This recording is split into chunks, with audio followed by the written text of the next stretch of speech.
观众朋友们好，这里是大时局，我是米兰。最新内幕，93北京大阅兵能不能办成，居然不是习近平说了算，而是靠一个人出手，红二代刘源。没错，就是刘少奇之子，这些年差点被习彻底边缘化的那位。这次他突然跳出来当和事佬，提出5大条件，给张又侠抬身价，限制习插手军队，8·1晚会军方主导。结果呢，几乎全都落实。所以这场本该是习近平的核心秀，最后却成了刘源调停，军方立规矩的结果。残酷的事实是，军方已经不再唯习独尊，连阅兵总指挥人选都不是他能拍板的。看直播画面就更明显，习脸色铁青，走路晃头，讲话短的离谱。反倒是张又侠堂堂正正站在正国级领导人一排，笑得心满意足。这一幕比任何坦克、任何飞行编队都震撼，真正的权力易主信号已经藏在画面里了。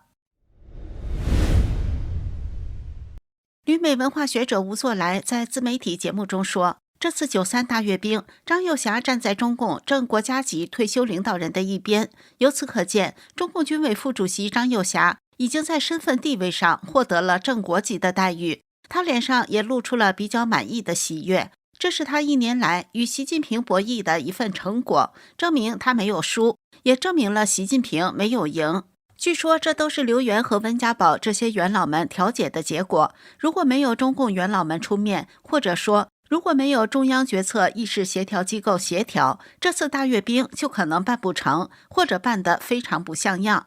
吴作来披露了一封中南海来信，信中指出，张又侠的地位通过跟习近平的分裂和政治博弈，已经提升为很重要的一个角色。即党的最高领导人已经无法直接指挥枪了，枪已经拥有了一定的话语权。今年北戴河密议之后，本来中共元老曾庆红要亲自与张又侠进一步沟通，但是张又侠没有同意，原因可能有2个，一是怕给曾庆红面子，这样对自己不利，如果不给曾庆红面子，也是不尊重元老，所以张又侠就请刘源代表自己，通过中央决策议事机构正式的安排了一次对话。张又侠希望通过很规范的方式来跟习近平完成一个协调军方与中共政府大阅兵的配合。刘源跟曾庆红、温家宝的会谈，主要是为了配合习近平的西藏之行以及93大阅兵。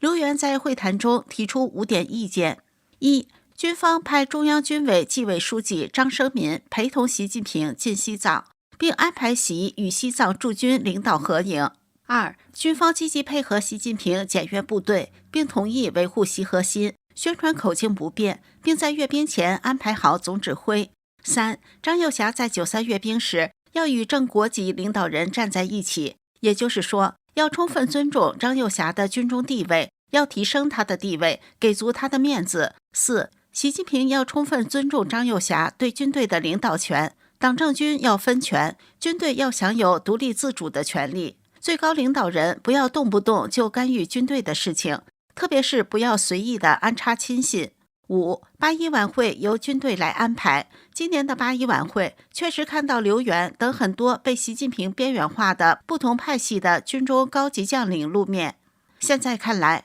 刘源提出的5点意见已经基本上都落实了。张又侠改变了今年7·7纪念全民族抗战爆发88周年的做法。当时习近平是形单影只的前往山西阳泉，向百团大战的将士敬献了花圈。这种做法将中共内部的分裂公开化，在中共高层看来，对中共的统治不利。刘源弥合习近平与张又侠的分裂之举，也是摒弃前嫌的做法。习近平上台的第3年，即2015年就要举行大阅兵，但是按照惯例，中共建政70周年的大阅兵需要等到2019年。于是习近平便借口纪念抗战，强行在2015年举办了大阅兵。当时在军队任职的张又侠、刘源都采取了支持习近平的做法，但没有想到的是，第2年习近平就把刘源调离军队，安排到中共全国人大任了闲差，将他边缘化了。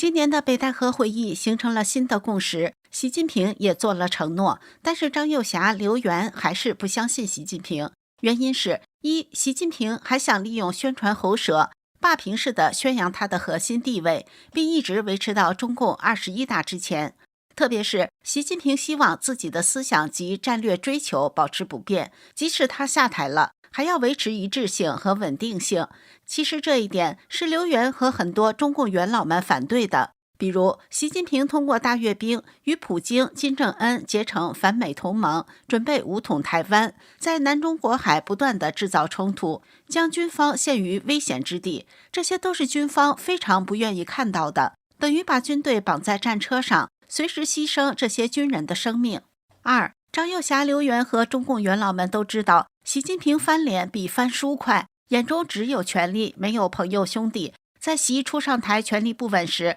前中共领导人胡锦涛以裸退逼退一直想垂帘听政的江泽民，对习是有恩的。但是习近平恩将仇报，把胡春华等团派团灭，甚至连胡锦涛都被当众羞辱。刘源和刘亚洲为习近平在军中确立权威做出了巨大贡献。刘源因为军中反腐败，经历了几次暗杀，有3、4次差一点被杀掉。2015年大阅兵后，习近平开始掌握了军权，他将他的大秘钟绍军安排进入了中央军委办公厅，成为习近平在军中的代理人。尽管刘源、刘亚洲、张又侠都表态支持习近平，但是习近平很快在全军进行了扫荡式的改革，重新分配权力，由军区改为战区，很快将刘源、刘亚洲边缘化，红色基因只能他一人至尊。因此，张又侠与刘源肯定会坚持与习近平博弈，不会相信习近平的所谓的留港待退的承诺。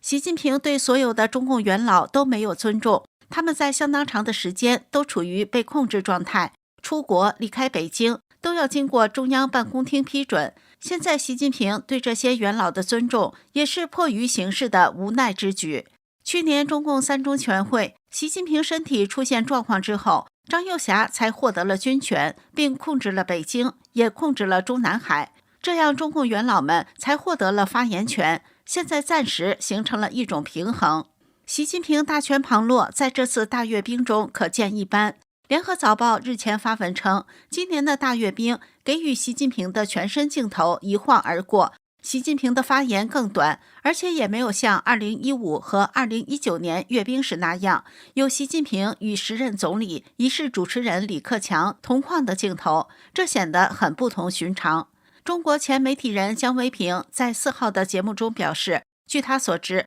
电视台都是被军方领导的，那些重点的播音室、设施、总编室、机要室等要害部门，只有一些特殊身份的人才能进入的。光是国安部的人还不行，有的是总参部的军方的特勤人员才能进去，就是在那儿干了一辈子的人，好多房间都进不去，有的楼层也进不了，控制相当严格。从电视台的处理手法上看，习近平干不长了，现在就是最后的表演。北戴河会议期间，中共各个派系决斗，讨价还价，最终的结果大概率就是换人吧。